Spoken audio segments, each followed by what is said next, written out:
Are you saying that Buhari is a member of the IPOP?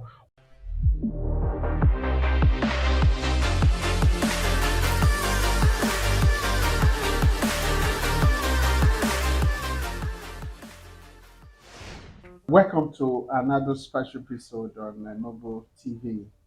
A major trend in this country today as we approach the 2023 election is the candidacy of various political parties vying for this seat. Amongst them is that of Peter Obi, Labour Party candidate. We have Bola Ahmed Tinubu for APC. We have Abubakar Atiku for PDP. But if you look around what has been happening in the country, you see there's a trend, there's a movement for that of Peter Obi candidacy. You see this 1 million march, 2 million march here. It shows the level of awareness that has been garnered by these candidates. Today, we'll be looking at the candidacy of Governor Peter Obi for the position of President of the Federal Republic of Nigeria. We have a guest in the house today. I want you to meet him. He's versatile. He's a political analyst, an administrator, and an institutional influencer. He will be sharing his thoughts with us today on the candidacy of Governor Peter Obi. Sir, you're welcome to this Thank you, sir. episode. Thank may you, we sir. meet you?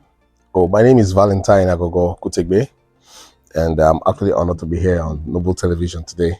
So thank you very much for the privilege. Thank you, Mr. Va. You listened to the introduction we just did and the candidacy of Governor Peter Obi. What's your take on what has been happening across the country, especially with regard to this particular candidate, Governor Peter Obi? Okay, thank you for that question. Now, the person of Peter Obi, Governor Peter Obi, he's a phenomenon in this era because for the first time in a very long while, I can't even recall any other time, first time in a very long while, the entire nation has come together with one purpose: the fact that there is now hope for the future. You know, we've been living our lives every day as it comes by, but for the first time, we know we can actually draft a plan or believe in something that can take care of our children's children, our future, without having anything to worry about. And that is what the person of Peter Obi brings to the table that has never been there. So that's hope factor is a key ingredient that is driving the force, the 1 million march, the 2 million march. The youth are all standing out to say we're tired, there's the change, a real change available this time, not the verbal change, but a real action change. Like, see what he's done, see what he's going to do, look at his ideologies, look at the vision and all he has. And, you know, that already gives the energy vibe, the vibe that makes someone say, yes, this guy, he's the right person. We must get him there. So that hope factor is something you really can't take away from anyone, whether rich or poor. Thank you so much. I like the word you use, the hope factor. I was going through my Facebook this morning. I saw somebody posted something that since the candidacy of His Excellency Governor Peter Obi, that the suicide rate in the country has dropped drastically because people now have hope. Yes. They believe in his candidacy. If I may ask, what do you think? What are the chances of his candidacy? What are the chances that Peter Obi has in this political dispensation in becoming the president of the country? What are his chances? Yeah. Now, you know, a lot of people say he's new in the block, the new kid on the block. He doesn't have the experience and all that. But I try to correct as many people as possible. And I tell them something. I said, if he's not a threat, if he doesn't stand a chance of being the president of this nation, the other parties would not be threatened. They would not be worried. They won't be going the extra mile. Either you say this or you say that, saying, okay, maybe his supporters are violent, his supporters are this, supporters are that. But let's face the fact. Everyone is rallying around Peter Obi. Both the big, the mighty, they are highly placed in society, the grassroots, the market women, the traders, the youths. Everyone wants to be associated with the person of Peter Obi, that automatically tells you that the chance his chances of becoming president of this nation is extremely high, extremely high, and that has caused a lot of worry for the mighty parties that we have in this nation. So they are actually very worried, and that's why they have different spokesmen in different places saying all sorts of things. But the obedient nation, they stay focused. They stay focused. Theirs is they go for the PVC. They make sure that they are out on that day to make their votes and all that. So his chances are extremely high. I can boldly say that his chances are extremely high. It's like expecting a Mandela to come and save South Africa. So that's how high his chances are. Um, so while you were responding to that question, the chances of his candidacy, you said two things specifically. One of them was you talked about PVC. Do you have your PVC? Sure. That's definitely. I won't be standing here speaking about voting the right candidate or routing for someone without having my own part of the table sorted out. So definitely, sir. It's okay. That's a good one. I wouldn't ask who you're going to vote for, but I think It's obvious. I think I don't know. You said it's obvious. I don't know. Very obvious. And you talked also about spokesperson for different political parties. I was listening to Festus Kayamo, the spokesperson for the Tinubu campaign organization. While he was being interviewed, he said something about P2B being an Igbo president or an Igbo candidate, and he likened him also to the Igbos as IPOP, those people routing for Governor P2B. What's your take on that? Okay. Firstly, that's a wrong perception because Peter Obi is not an Igbo president. He has never been an Igbo president in the minds of Nigerians because the entire nation is coming together for the first time to front this man and say, this is the person we want. All right. So I boldly say that he's not an IPOB president.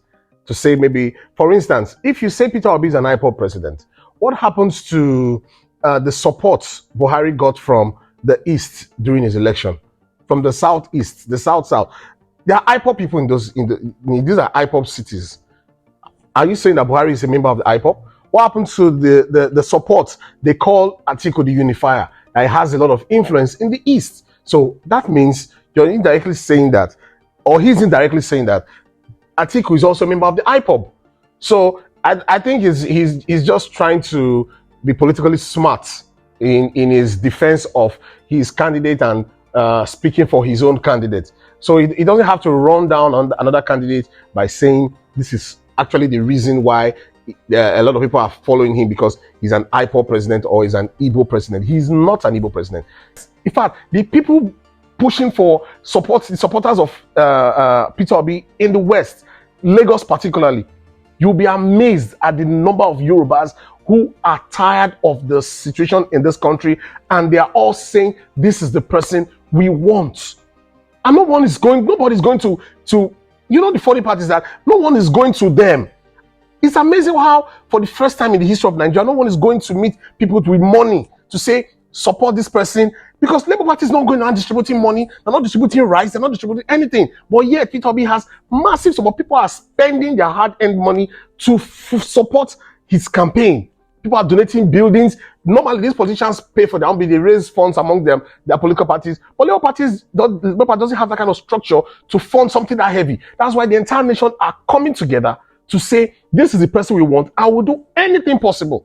He's not Igbo. After all, the people who are in Lagos, in Osun State, and other places in the West supporting Peter Obi, they're not Igbos.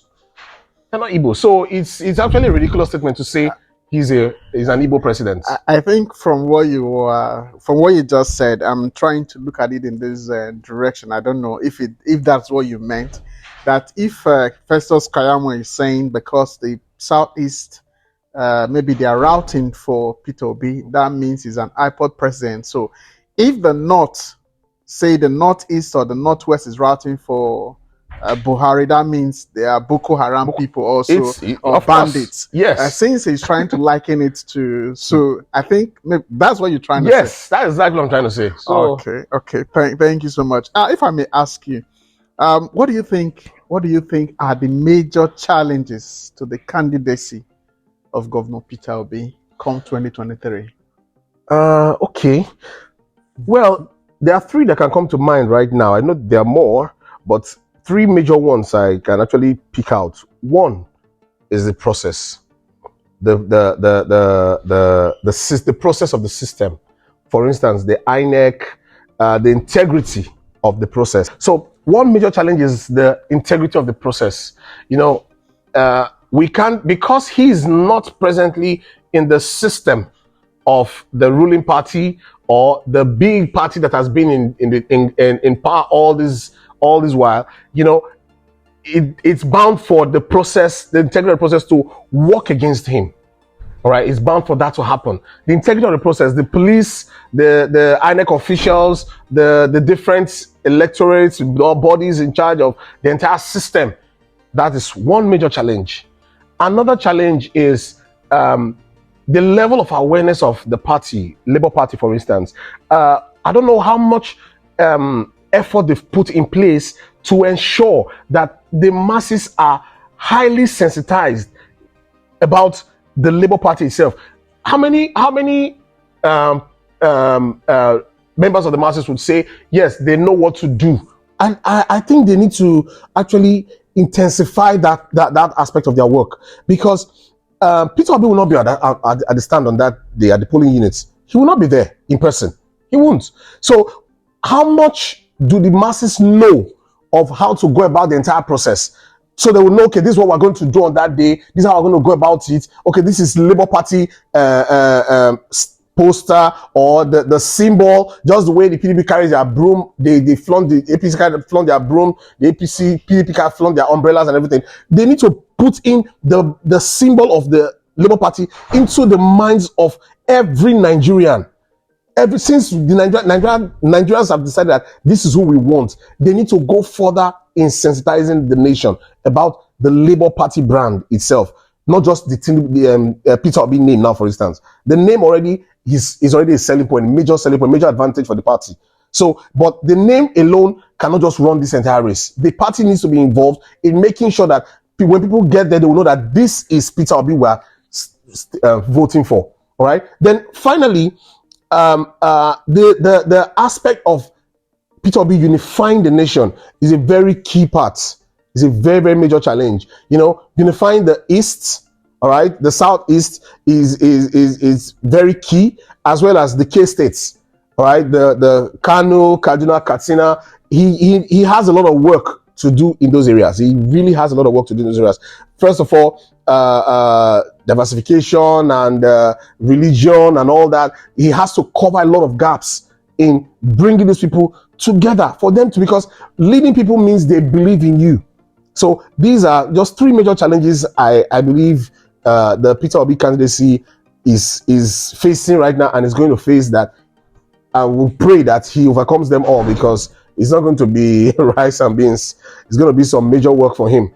And they need to start working from now, in fact from yesterday, because there's no time anymore. Thank you so much. In your analysis of the major challenges, you talked about the party, what the party needs to do. You talked about the integrity of the process, and you talked about his being able to, that he needs to unify the country.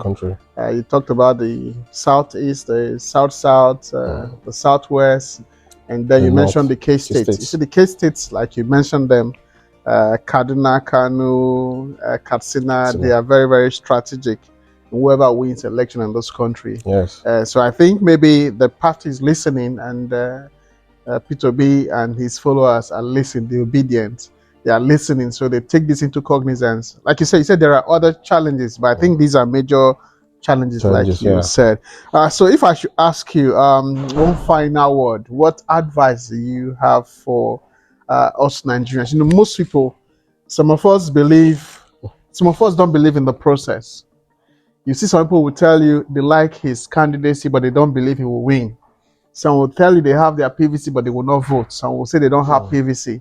What's your advice? What's your final word for this group of persons? Okay. What I would say is this. I'd like everyone to be very open-minded in this 2023 election. Firstly, don't sell your future. Don't sell your future. Don't be myopic. Don't be ignorant in the sense that you believe where you are today is where you would remain. Don't forget that you have other relatives who are also going to be suffering from the sufferings of the nation. Because if you get your PVC and you don't put it to use, you have contributed in the suffering of this nation. If you don't put it, you have contributed to the suffering of the nation. Because one thing is to get your PVC, but if you sit at home with it, because maybe you faced one challenge, maybe you are in a state where it's been the opposition party is the party of that state. Maybe they put in roadblocks and then you say, "Oh, I don't have stress to go and do this. I don't have stress to go and do that." Thank you very much. That stress you don't have, you will pay for it in the nearest future, or your children's children. So let's avoid any kind of order. Let's skip over them. Then for the cases of those who don't believe he would win, the thing is, it's gone beyond believing. It's gone beyond believing. Right now is a state where people just have absolute faith, absolute hope that this thing has to work, and we have to make it work. So your perception about whether he would win or not doesn't really count right now, because probably you are speaking from a point of comfort. Because if what's going on in this country is affecting you one way or the other, you wouldn't think that way, where you'd want to go and support an already filled drum that has nothing to offer because of how much comfort they have and how much more comfort they plan to loot. That's not what you should be thinking about right now. So if I were to advise you, what you should do is do your possible best to join the bandwagon. I wouldn't say this is a campaign for me to start campaigning for Peter Obi. No, I wouldn't say that. But what I would advise you is, if you believe in something, go for it. Go for it. Go all out for it. Go all out. There's nothing that can be handed to anybody. No nation has ever survived or gotten better by what they enjoy right now being handed over to them on a platter of gold. They had to struggle for it. They fought for it. So if you believe in this nation, fight for the survival of Nigeria. Fight for the future of your kids, of our kids, of this nation. All right, Nigeria is a great nation. It has a very, very great future. We are called the giant of Africa. We need to represent our name. So this is the time for us to fight for what we believe in, not just only believe. Thank you. That's all I have to say. Thank you so much. I believe our viewers are listening. They heard what you advised them. Those of us that don't have PVC, we'll try as much as we can to get our PVC. And if you have PVC, don't just sit on the fence. You need to go out there and make those change. Whoever your candidate is, who you believe in, who you believe can take this country to the next level. It's just all you need to do is for you to cast your vote. Don't sit at home. Don't just watch the process. Be part of that change that we are talking about. It's a pleasure having you, Mr. Thank you very much. This your Noble TV. I don't know if you have anything to tell our viewers about Noble TV and what they need to do to be part of this change that Noble TV is bringing. Okay, well, basically, I would say subscribe to this channel, like and share the contents from Noble TV. I personally endorse the content from this TV channel. It's a TV channel of integrity, and you'll actually enjoy the content from Noble TV. So ensure you subscribe, you like, and you share to everyone around you. Thank you so much. You heard what Vas said. Like, subscribe, and share. Thank you so much.